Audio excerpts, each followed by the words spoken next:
तो hello aspirants, कैसे हो आप लोग। हम लोगों ने तक वीडियो नंबर 14 में हम लोगों ने यहाँ तक देख लिया था। ये पूरा का पूरा हो गया था। अब हम लोग यहाँ से भाई स्टार्ट करते हैं और देखते हैं, है ना। काफ़ी अच्छे खासे पेज यहाँ पर देखो, पेजेस हैं 27 पेजेस के मतलब अराउंड है। 7 हो चुके थे, बाकी का बचा हुआ है। तो हम लोग चलो कवर करते हैं भाई। अच्छा आर्टिकल है, चलो करते हैं, स्टार्ट करते हैं। कह रहा है कि दी पुणे पिंपरी चिंचवाड़ ट्रेजिडी ट्रेजिडी, ठीक है। तो ट्रेजिडी का मतलब क्या होता है? दुखद घटना, विनाशकारी हादसा या त्रासदी। तो सिंपली इसको हम लोग बोलते हैं त्रासदी, जो कि हिंदी का वर्ड है। सिंपल सा इसका मतलब ऐसा होता है कि कोई भी ऐसी मतलब एक घटना इसमें बहुत सारा नुकसान हुआ हो, इसमें बहुत ज़्यादा नुकसान हो, इसमें बहुत सारी मौतें हुई हो, इसमें बहुत सारा गहरा दुख शामिल हो, उसे बोलते हैं ट्रेजिडी। ठीक है, क्या बोलते हैं? ट्रेजिडी, ट्रेजिडी, ठीक है। यानी इसको हिंदी में हम बोलते हैं विनाशकारी हादसा। चले आगे, चलो। तो the Pune Pimpri Chinchwad tragedy unfolded. Unfold का मतलब क्या होता है? ट्रेजिडी हम लोगों ने देख लिया। अनफोल्डेड का मतलब क्या होता है? अनफोल्ड का मतलब होता है घटित होना, सामने आना या धीरे धीरे करके प्रकट होना। अनफोल्ड, फोल्ड का मतलब होता है तय करना, है ना। हम लोग जैसे एक एक पैंट वगैरह को तय करते हैं, वैसे ही अनफोल्ड उसको भाई खोलते भी तो एक एक स्टेप करके हैं। तो अनफोल्ड का मतलब होता है कि कोई चीज़ है जो सामने आई, है ना, सामने खुल करके आई, तो है ना। और कोई चीज़ है, इसका जो एक्चुअल मतलब होता है वो ये होता है, happen happened gradually, become clear step by step, है ना। कोई चीज़ है जो एक एक करके हम लोगों के सामने आती जा रही है। तो है ना, जैसे हम लोग कपड़ों को तय करते हैं, ये कुछ एक ट्रिक लिखी हुई याद करने के लिए, इसको आप लोग यूज़ करना। तो the Pune Pimpri Chinchwad tragedy, sorry tragedy, जो ट्रेजिडी है, जो त्रासदी है, अनफोल्डेड, तो ये सब्जेक्ट है, ये इसकी वर्ब है, तो ये खुली या ये सामने लाई। लास्ट वीक यानी पिछले हफ्ते। अच्छा, वीक का भी कंसेप्ट था जो कि मैंने इसके पहले वाले वीडियो में समझाया हुआ है कि इस वीक और इस वाले वीक में क्या अंतर होता है। इसका मतलब वीक यानी सप्ताह होता है, इसका मतलब कमजोर होता है, ठीक। वीक, हाँ, तो लास्ट वीक तो वो चीज़ सामने आई विद, तो ट्रेजिडी सामने आई, तो विद इससे कनेक्ट करेगा। कैसे भाई? ट्रेजिडी विद मोर देन का मतलब होता है ज़्यादा, with more than a dozen. A dozen का मतलब होता है 12, तो 12 से ज़्यादा, यानी कि 12 से ज़्यादा लोग उसमें थे, विक्टिम्स थे। विक्टिम्स का मतलब क्या होता है? विक्टिम्स का मतलब होता है पीड़ित व्यक्ति। क्या होता है? पीड़ित व्यक्ति, यानी जो शिकार बने उसमें, उसे बोलते हैं विक्टिम्स। यानी वे लोग जिन्हें किसी दुर्घटना, अपराध या त्रासदी, त्रासदी का मतलब क्या होता है? ट्रेजिडी में नुकसान या चोट पहुंची, उसे हम लोग बोलते हैं विक्टिम्स। तो विक्टिम्स हमारे कौन होते हैं? अगर कोई भी हादसा हुआ और उसमें जो भी इंसान चोटिल होता है, जिसे भी भाई नुकसान होता है, वही हमारा उसमें विक्टिम होता है, ठीक है। तो हाँ, मोर देन अ डजन यानी एक दर्जन, यानी 12 से ज़्यादा उसमें पीड़ित थे। कौन से पीड़ित थे भाई? ऑफ करके हम बताएंगे कि भाई पीड़ित कौन से थे। वर्किंग क्लास बैकग्राउंड, तो उनका बैकग्राउंड कैसा था? वर्किंग क्लास का। वर्किंग क्लास का मतलब क्या होता है? वर्किंग क्लास बैकग्राउंड का मतलब क्या होता है? मजदूर वर्ग से जुड़े पारिवारिक या सामाजिक पृष्ठभूमि वाले लोग थे। पृष्ठभूमि का मतलब होता है बैकग्राउंड, ठीक है। तो जो मजदूर वर्ग होता है उसको बोलते हैं वर्किंग क्लास, ठीक है, समझ गए। तो वर्किंग, हाँ, वर्किंग क्लास बैकग्राउंड के विक्टिम्स थे। कहाँ के रहने वाले थे? कहाँ के रहने वाले थे? Poor neighbourhoods. तो पुअर का मतलब क्या होता है? नेबरहुड्स का मतलब क्या होता है? आ जाओ देखते हैं। पुअर, पुअर का मतलब होता है गरीब या वंचित, है ना। जैसे पुअर पीपल यानी गरीब लोग। नेबरहुड का मतलब क्या होता है? नेबरहुड का मतलब होता है आसपास का इलाका या फिर मोहल्ला, है ना, पड़ोस जिसे बोलते हैं हम लोग। तो मेरा इलाका शांत है यानी माई नेबरहुड इज पीसफुल, यानी मेरा जो पड़ोसी पड़ोस है वो सब कुछ शांति भरा है। नेबरहुड्स का मतलब क्या होता है? इलाके। नेबरहुड का प्लूरल है, तो प्लूरल ऑफ नेबरहुड यानी बहुत सारी एरियाज, यानी कई मोहल्ले हैं, कई इलाके हैं। समझ गए? तो पुअर नेबरहुड का मतलब क्या होता है? ऐसे इलाके जहाँ गरीब या वर्किंग क्लास लोग रहते हैं। हम लोगों ने भी देखा था ना वर्किंग क्लास क्या होता है। तो जहाँ पर वर्किंग क्लास और गरीब लोग रहते हैं, ठीक है, वैसी बहुत सारी एरियाज। ठीक है, चले आगे। चलो, तो पुणे, पिंपरी चिंचवाड़ ट्रेजेडी। अच्छा, यहाँ पर देख रहे हो कि एक हाइफन यहाँ है, फिर एक हाइफन यहाँ, तो इनको बोलते हैं हाइफन। ये क्या करते हैं? कुछ वर्ड को जोड़ के एक कंप्लीट वर्ड मतलब बनाते हैं। हाँ, दो वर्डों को जोड़ देंगे, उसे एक वर्ड यानी उसे कंपाउंड वर्ड क्रिएट कर देते हैं। ठीक है, चलो। ट्रेजेडी का मतलब समझा कि वो जो त्रासदी थी या जो वो जो विनाश था जिसमें बहुत लोगों को नुकसान हुआ, उसने अनफोल्ड किया last week with more than a dozen victims of working class background in poor neighborhood। तो गरीब वाले जो इलाके थे वहां से, अरे यार,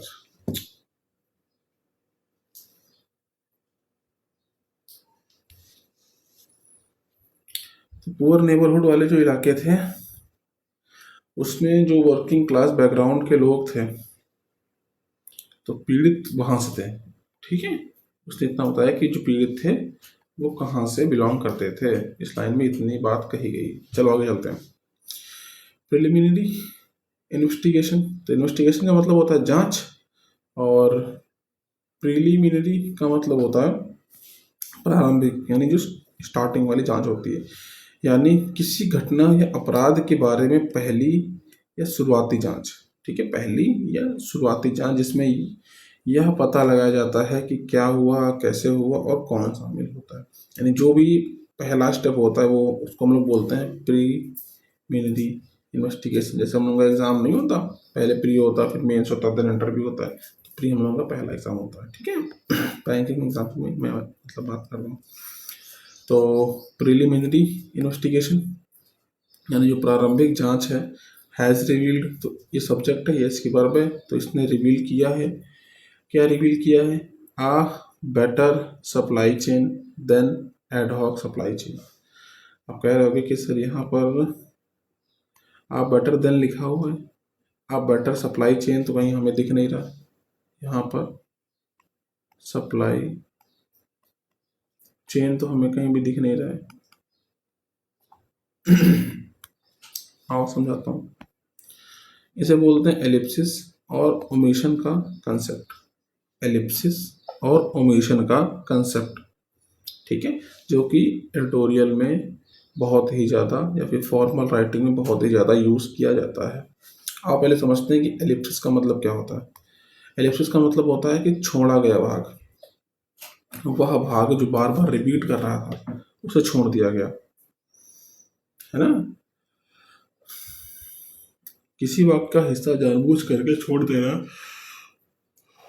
ताकि रिपीटेशन ना हो, है ना, ताकि रिपीटेशन ना हो और जो अर्थ हो वो संक्षिप्त रहे, मतलब मीनिंग तुम्हें पूरा का पूरा मिलेगा लेकिन रिपीटेशन ना हो।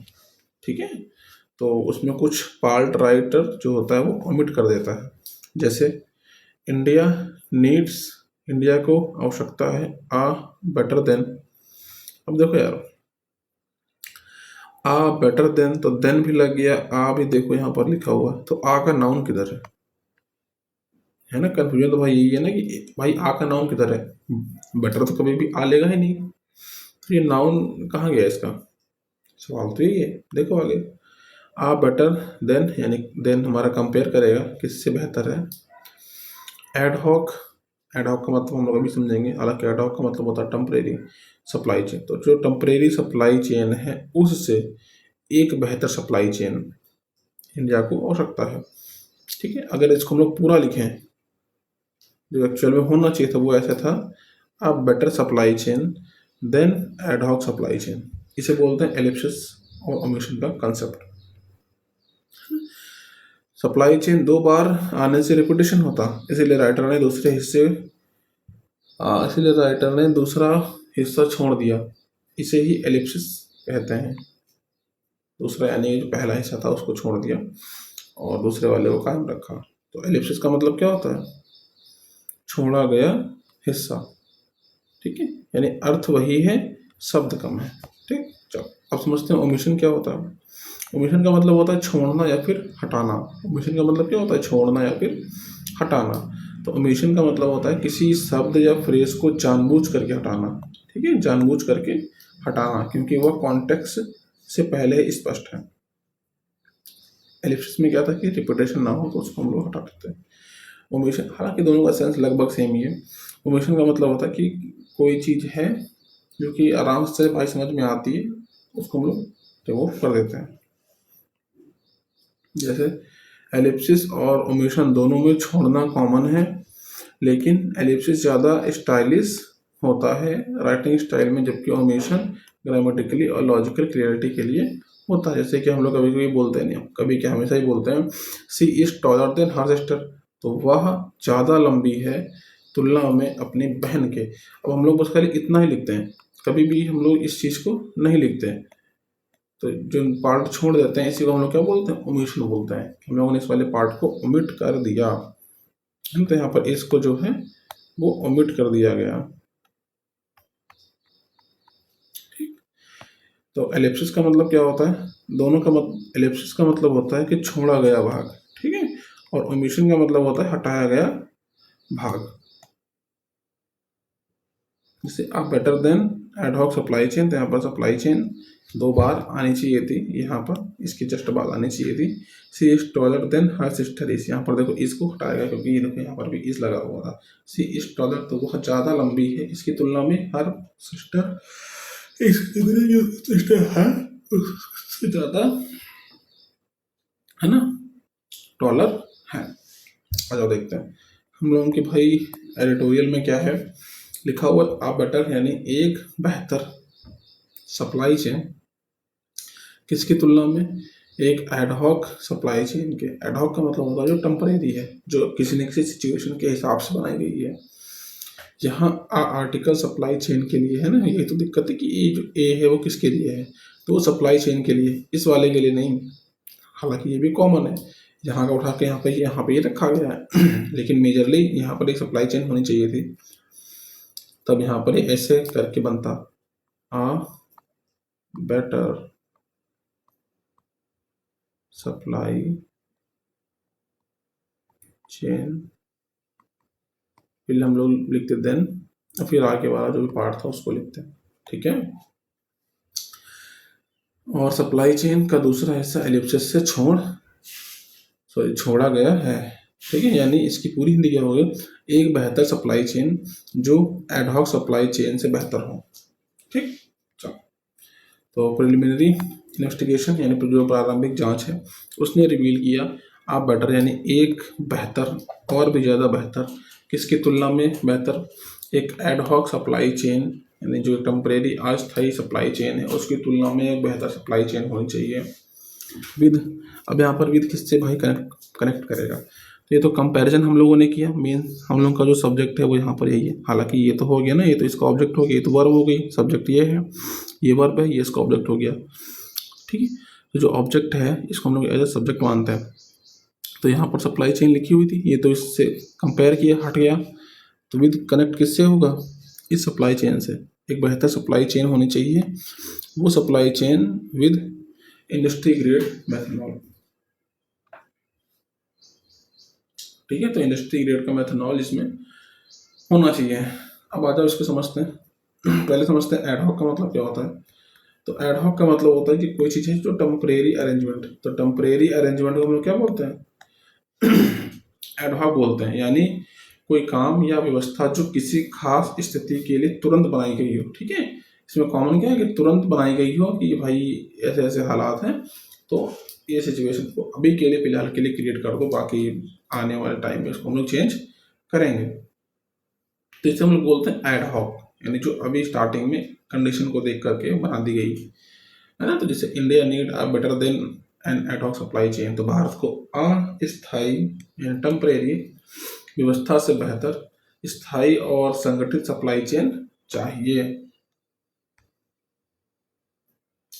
एड हॉक को ऐसे याद रख सकते हो कि एड प्लस हुक, जैसे मान लो कोई बोर्ड है तो उसमें देखते हैं कि कुछ पेपर वगैरह लगे होते हैं, क्लिप की मतलब पिन की हेल्प से पेपर को उठाया और उसको पिन को ऐसा लगा दिया तो टेम्परेरी होता है। तो एड हुक इसको भाई इस तरीके से याद रख सकते हो क्योंकि एक इम्पॉर्टेंट वोकैबुलरी है। चलें आगे। चलो, तो प्रिलिमिनरी इन्वेस्टिगेशन यानी जो प्रारंभिक इन्वेस्टिगेशन है उसने रिवील किया a better service than. A better service का मतलब होता है एक और भी ज़्यादा अच्छी सर्विस, क्योंकि बेटर हमारा यहाँ पर कंपैरेटिव डिग्री है, ठीक है। देन किसकी तुलना में, एक एडहॉक यानी एक टेम्परेरी सप्लाई चेन की तुलना में एक बेहतर सप्लाई चेन होनी चाहिए जिसमें इंडस्ट्री ग्रेड की मेथनॉल का यूज हो। ये आ गए दो, ये हमें बताते हैं एडिशनल इंफॉर्मेशन। क्या बताते हैं हम लोगों को, ये हम लोगों को बताएंगे एडिशनल इंफॉर्मेशन। ये देखो है ना, तो ये हम लोग को बताएंगे एडिशनल इंफॉर्मेशन। हाँ जाओ देखते हैं। तो आई थिंक इसमें मैंने पहले विध का मतलब समझाया हुआ, तो आजा पहले विध का मतलब समझते हैं फिर आगे क्यों पढ़ते हैं। तो प्रारंभिक जांच में यह पता चला है कि अस्थायी व्यवस्था से बेहतर एक सप्लाई चेन मिली जिसमें इंडस्ट्री ग्रेड मेथनॉल शामिल था। तो हमें एक सप्लाई चेन मिली, उसी सप्लाई चेन में ये चीज शामिल थी, ठीक है। मेथनॉल शामिल था विद, यह दिखा रहा है कि मेथनॉल उस सप्लाई चेन का हिस्सा है या उसके साथ जुड़ा हुआ है, ठीक है। वहां पे लिखा हुआ था ना कि विद इंडस्ट्री ग्रेड मेथनॉल, तो इसी सप्लाई चेन का मतलब जिसमें इंडस्ट्री ग्रेड की मेथनॉल शामिल थी, ठीक। तो विद यहाँ पर क्या बता रहा था कि कोई हिस्सा है जो उससे जुड़ा हुआ है। तो विद का ग्रामेटिकल कंसेप्ट क्या होता है कि विद एक प्रेपोजिशन होती है। विद क्या होती है, विद एक प्रेपोजिशन होती है जो हमें क्या बताता है कि सप्लाई चेन किस चीज के साथ जुड़ी हुई है या उसमें शामिल क्या है, ठीक है। विद का मतलब होता है के साथ, है ना, किसी भी चीज के साथ में या जिसमें शामिल है या जिसके माध्यम से। आज देखते हैं पहले विद के कुछ कॉमन यूसेज हैं, आज पहले उसको देखते हैं। तो यहाँ पर यूज लिखा हुआ है, यहाँ पर उसकी इंग्लिश एग्जाम्पल, यहाँ पर उसकी हिंदी मीनिंग लिखी हुई है। तो पहला होता है साथ में, यानी अकम्पनी देना। तो अकम्पनीमेंट है ना, यानी साथ में अकम्पनी होता है ना, कंपनी देना। जैसे ही केम विद हिज फ्रेंड, वो अपने दोस्तों के साथ आया। अ बॉक्स यानी एक बॉक्स है, विद टॉयस यानी बॉक्स है जिसमें टॉयस भरे हुए हैं। तो ये इसका एक पोजीशन वाला यूज होता है, खिलौने वाला डिब्बा, वो डिब्बा जिसमें खिलौने भरे हुए हैं। तो अ बॉक्स विद टॉयस यानी वो खिलौने वाला डिब्बा जिसमें टॉयस भरे हुए हैं। यही वाला यूसेज है जो हम लोगों के में यूज हुआ है, यही वाला यूसेज है जो हम लोगों के में यूज हुआ है ना, पोजीशन वाला यूज। एक होता है इंस्ट्रूमेंट वाला यूज, इसका मतलब होता है कट विद अ नाइफ, यानी चाकू से काटो, ठीक है। कट विद अ नाइफ यानी नाइफ के थ्रू काटो, नाइफ के जरिए काटो। कंडीशन भी बताता है कि अ मैन विद करेज, साहस वाला आदमी, यानी एक आदमी विद करेज जिसके साथ में करेज हो, जिसमें करेज हो। इस सेंटेंस में जो विद का यूज हुआ है पोजेशन वाला यूज हुआ है। वैसे एक बार छोटा करता हूँ ताकि आप इसको आराम से देख लें और इस पूरे को अच्छे से समझ लें कि विद के क्या क्या यूसेज होते हैं। चलो, है ना। तो यानी सप्लाई चेन जिसमें मेथनॉल शामिल है।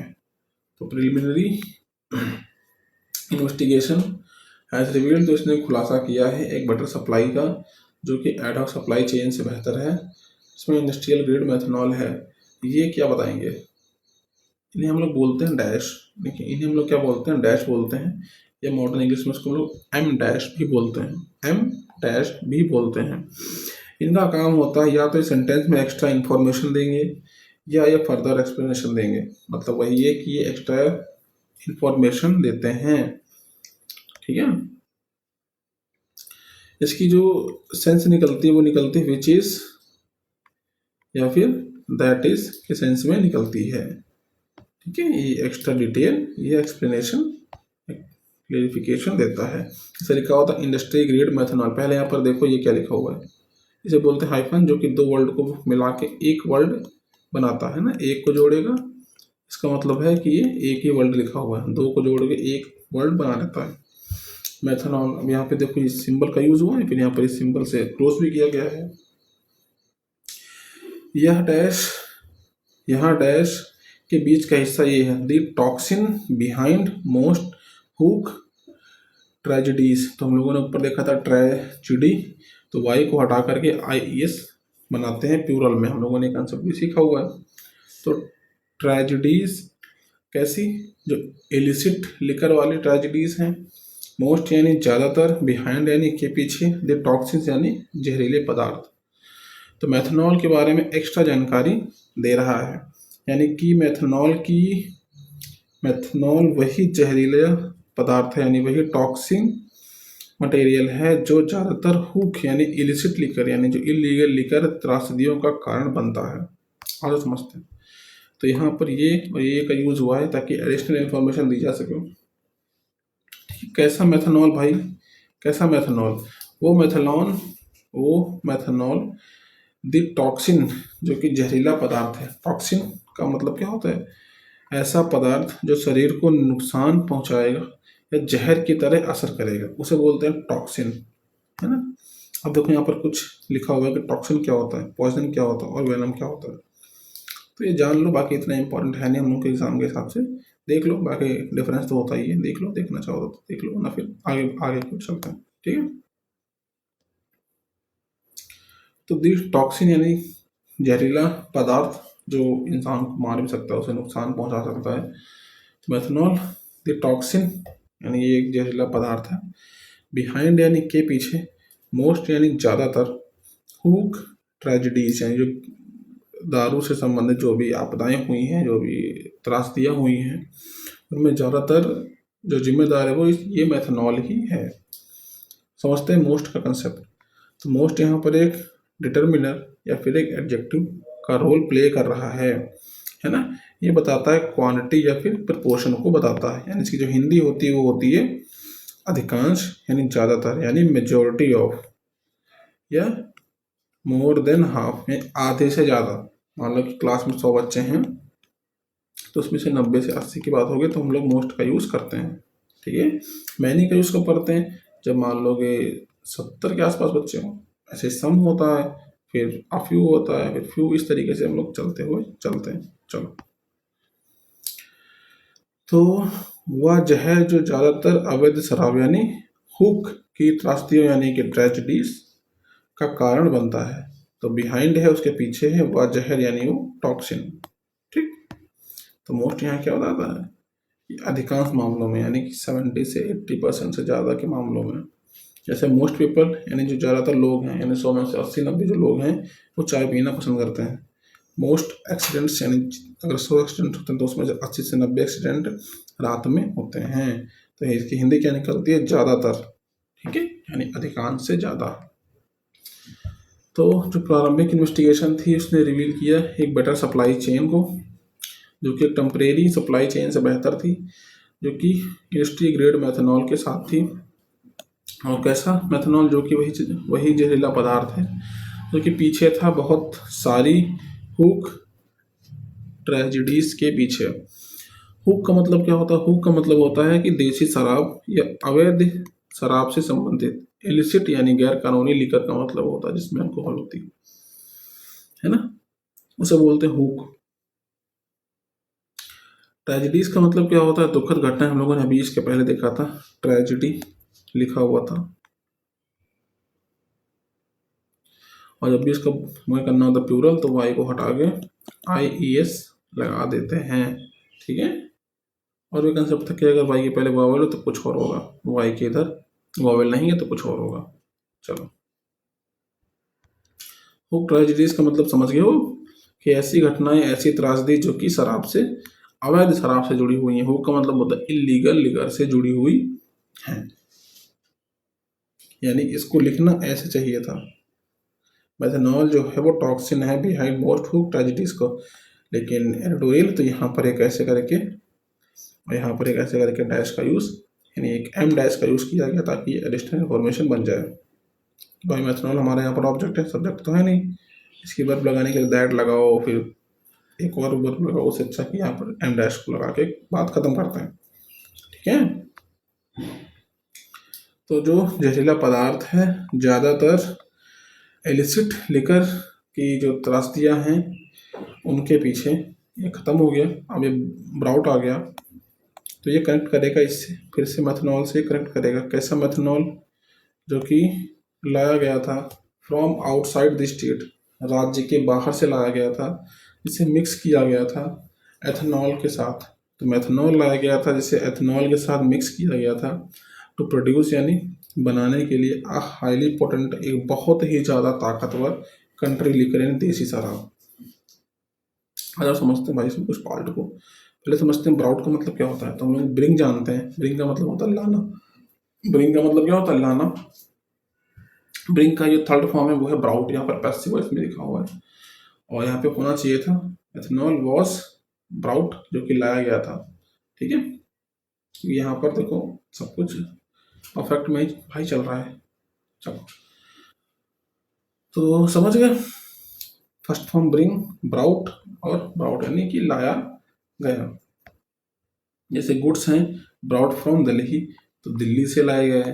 ठीक है, दिल्ली से लाए गए। वाटर जो है ब्राउट फ्रॉम रिवर, यानी नदी से लाया गया। ध्यान यहाँ पे ये रखना है कि देखो इसमें फिक्स्ड प्रपोजिशन का इस्तेमाल हो रहा है फ्रॉम का, है ना। कोई चीज़ कहीं किसी जगह से ही आएगी तो उसके लिए हम लोग फ्रॉम का यूज़ करते हैं।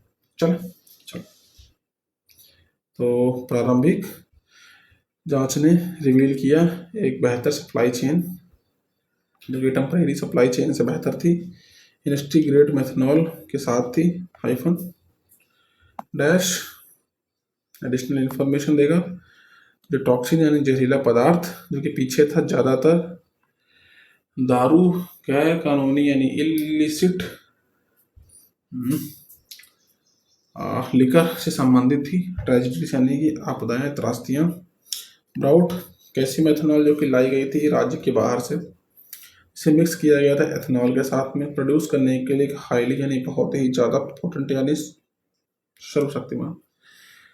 पोटेंट का मतलब होता है बहुत ताकतवर, बहुत ही ज़्यादा, जो असरदारों से बोलते हैं पोटेंट, और हाईली लग गया तो और भी ज़्यादा स्ट्रेंथ उसमें आ गई।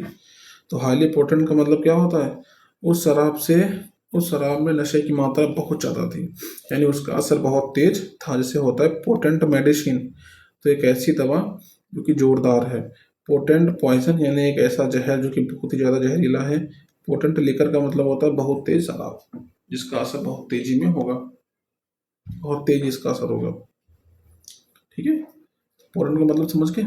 कंट्री लिकर का मतलब क्या होता है? देखो, अगर कोई भी शब्द है उसके पहले लिखा हुआ कंट्री, तो उसका मतलब होता है कि वो देसी है ना, एक लोकल एरिया का है। इससे होता है कंट्री लिकर यानी देसी शराब, कंट्री म्यूजिक देसी म्यूजिक, कंट्री रोड्स यानी देश की स्थानीय रोडें। ठीक है, तो कंट्री का भी कंसेप्ट हम लोगों ने समझा। तो प्रिलिमिनरी का मतलब समझा, बेटर यहाँ पर एलिप्सिस और ओमिशन का कंसेप्ट को भी समझा। बेटर देन को कैसे भाई डिकोड करेंगे, विद को कैसे डिकोड करेंगे, डैश को कैसे डिकोड करेंगे, टॉक्सिन का मतलब समझ लिया, जहरीले पदार्थ, बिहाइंड यानी के पीछे, मोस्ट को भी कंसेप्ट समझा, यानी ज़्यादातर। हुक का मतलब भी समझ लिया, जो कि इलिसिट यानी जो इलीगल लिकल्स हैं, लिकर। और ब्राउट के कंसेप्ट को समझा, जो कि सॉरी ये कैसे ये ब्राउट इस मेथनॉल से कनेक्ट हुआ, और ब्राउट के साथ में फॉर्म लगता है, ये भी हम लोगों ने जाना। मिक्स्ड विद एथेनॉल, तो मिक्स्ड के साथ में विद ही लगती है ज़्यादातर केस में, सेंस इसका अलग आता है। और हाईली पोटेंट, पोटेंट का मतलब क्या होता है कि ताकतवर, और कंट्री लिकर में कंट्री का मतलब भी हम लोगों ने समझा। ठीक है, चले आगे। चलो, द डिमांड यानी डिमांड फॉर लाइसेंस्ड, डिमांड यानी मांग, फॉर यानी के लिए, लाइसेंस्ड अल्कोहल यानी अल्कोहल जिसमें लाइसेंस मिलता है, तो मतलब दुकान खोलने के लिए लाइसेंस की नीड होना। सब्जेक्ट हमारा यहाँ पर क्या है, डिमांड। तो डिमांड होना फेसेस, तो वो डिमांड फेस करती है high state taxes, high state taxes को देखती है। ठीक है, उसमें हाई स्टेट टैक्सेस होते हैं जो कि इनकरेज करता है लो इनकम इंडिविजुअल्स को कि वो टर्न टू करें, अपना रुख पलटें, वो मोड़ें इलिसिट लिकर की तरफ। यानी कि टैक्सेस ज़्यादा होने की वजह से भाई जो अच्छी क्वालिटी के उनके रेट भी ज़्यादा होंगे, तो इसीलिए जो गरीब हैं वो इनकी तरफ मूव ऑन कर जाते हैं कि वहाँ पे चलो सस्ती मिल जाएगी। चलो, ऑन दी अदर हैंड, तो ऑन वन हैंड ये बात बोल दी गई कि जो डिमांड है लाइसेंस अल्कोहल की, उसमें हाई टैक्सेस की वजह से लोग उनकी तरफ मूव करते हैं। वहीं पर दूसरी तरफ ऑन दी अदर हैंड का मतलब होता है कि वहीं दूसरी ओर यानी इसके विपरीत कोई बात बोली जाएगी। ठीक है, तो ऑन वन हैंड यानी एक तरफ ऐसा है और ऑन दी अदर हैंड यानी दूसरी तरफ ऐसा है। ऑन वन हैंड एक तरफ टैक्सेस जो है वो रेवेन्यू लेके आते हैं, वहीं पर दूसरी जगह में बर्डन भी डालते हैं लोगों पे। ठीक है, तो on the one hand and on the other hand, तो मॉडर्न इंग्लिश में इसे हम लोग नहीं लिखते, ये बात लिख के सीधे इसको डाल देते हैं।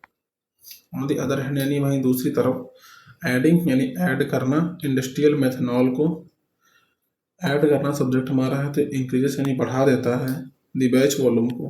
बैच वॉल्यूम का मतलब क्या होता है कि प्रोडक्शन को बढ़ा देता है, कोई भी प्रोडक्शन होता है तो बैच में होता है, तो बैच के वॉल्यूम को बढ़ा देता है एट नेग्लिजिबल इनपुट कॉस्ट। और बढ़ाता तो बहुत ज़्यादा है लेकिन उसमें जो कॉस्ट आती है वो ना के बराबर आती है। नेग्लिजिबल का मतलब होता है ना के बराबर। ठीक है, ना के बराबर इनपुट कॉस्ट आती है। अब देखो यहाँ पर एक कॉमा का इस्तेमाल हुआ है और फिर बस खत्म। ठीक, चलो आगे देखते हैं। बढ़ाती है negligible input cost dramatically, dramatically improving margins. Dramatically का मतलब होता है बहुत ज़्यादा, तो ड्रामेटिकली का मतलब क्या होता है, अत्यधिक, बहुत ज़्यादा, है ना, यानी कि नोटिसिएबल।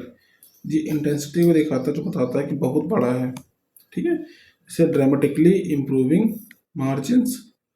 मार्जिन का मतलब क्या होता है, मार्जिन का मतलब होता है प्रॉफिट, है ना, यानी कि कुल कमाई कितनी हुई और खर्च को हटा दो तो उनका जो अंतर यानी जो प्रॉफिट आता है उसको बोलते हैं मार्जिन। तो जो मार्जिन है इम्प्रूव हुआ कैसा, लाभ को बहुत ज़्यादा बढ़ा देना। तो ड्रामेटिकली का मतलब होता है बहुत ज़्यादा, इम्प्रूव का मतलब होता है बढ़ा देना, मार्जिन का मतलब प्रॉफिट का। कह रहा वहीं दूसरी तरफ इंडस्ट्रियल मेथनॉल को जोड़ने से जो बैच वॉल्यूम में बढ़ जाता है वो भी निग्लिजिबल कॉस्ट में बढ़ जाता है, और ये ड्रामेटिकली यानी बहुत ही ज़्यादा इम्प्रूव कर देता है मार्जिन को, यानी कि जो भी बनाते हैं उनके प्रॉफिट्स को, क्योंकि भाई खर्चे कम आ रहे हैं, मटेरियल ज़्यादा हो गया तो उससे मार्जिन बढ़ जाते हैं। ऑल दो यानी हालांकि, अब देखो यहाँ पर एक कॉमा यहाँ था, एक कॉमा यहाँ था, ये भी इसने एडिशनल इन्फॉर्मेशन जोड़ के बात खत्म कर दी है, जिससे क्या होता है ये चीज़ें होती हैं। ठीक है, ऑल दो यानी हालांकि, जो पहले समझते हैं ऑल दो का ग्रामेटिकल कंसेप्ट क्या होता है। तो ऑल दो एक कंजंक्शन होता है। क्या होता है, ऑल दो एक कंजंक्शन होता है जो कॉन्ट्रास्टिंग दिखाता है, यानी कोई दो आइडियाज हैं जो कि आपस में अपोजिट हैं। ऑल्दो की हिंदी क्या होती है, हालांकि, फिर भी, इसके बावजूद।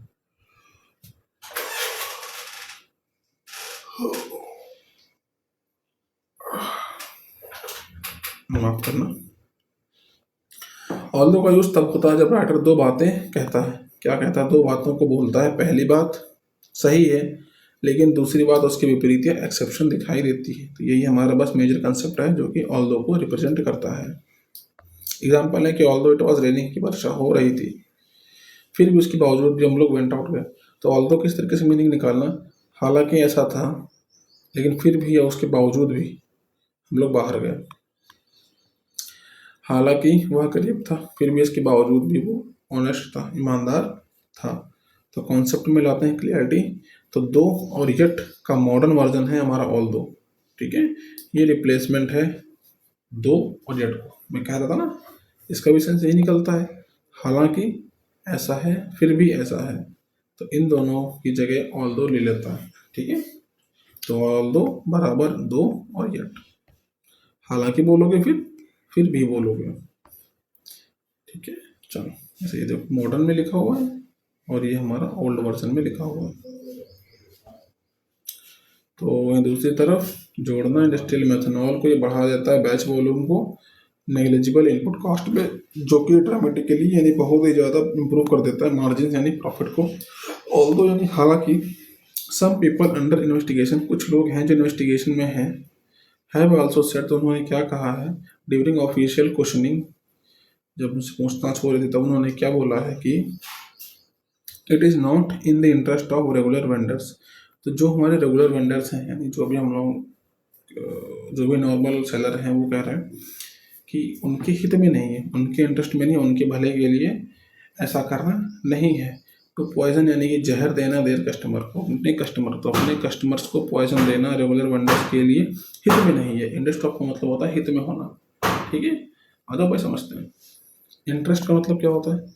यहाँ इंटरेस्ट का मतलब है फायदा, हित या लाभ, ठीक। चलो देखो जैसे लिखा हुआ it is not in the interest of regular vendors to poison their customers, नियमित विक्रेताओं के लिए अपने ग्राहकों को जहर देना उनके हित में नहीं है, मतलब उनके लिए नुकसानदायक है, फायदेमंद नहीं है, उनके लिए नुकसानदायक है। जैसे बोलते हैं कि उसके इंटरेस्ट में नहीं है, अगर हमें बोलना कि वो फायदेमंद है तो हम लोग बोलेंगे it is in its interest, अगर उनके फायदे में नहीं है तो it is not in the interest, ठीक है। तो यहाँ पर इंटरेस्ट का मतलब सिंपल सा है, बेनिफिट की बात करता है, इंटरेस्ट इक्वल टू बेनिफिट। जैसे it is in your interest, ये आपके बेनिफिट के लिए स्टडी हार्ड करना, तुम्हारे हित में है कि तुम मेहनत से पढ़ो। It is not in our interest, तो हमारे लिए बेनिफिशियल नहीं है क्या फाइट करना। तो ऑन द अदर हैंड जोड़ना इंडस्ट्रियल मेथनॉल को ये बढ़ा देता है बैच वॉल्यूम को नेग्लिजिबल इनपुट कॉस्ट में, ड्रामेटिकली बहुत ही ज़्यादा बढ़ा देता है मार्जिन्स को यानी प्रॉफिट्स को। हालांकि कुछ लोग जो कि इन्वेस्टिगेशन में हैं उन्होंने कहा है कि इट इज़ नॉट या नहीं है इन द इंटरेस्ट ऑफ, उनके फ़ायदे में, उनके हित के लिए, कि रेगुलर वेंडर्स के फ़ायदे में नहीं है तो पॉइजन यानी जहर देना अपने कस्टमर्स को। अब यहाँ पर एक चीज़ नोटिस करो कि यहाँ पर रेगुलर पे यहाँ पर सिंगल इन्वर्टेड कॉमा क्यों लगाए गए हैं, कस्टमर के पास ये सिंगल इन्वर्टेड कॉमा क्यों लगाए गए हैं।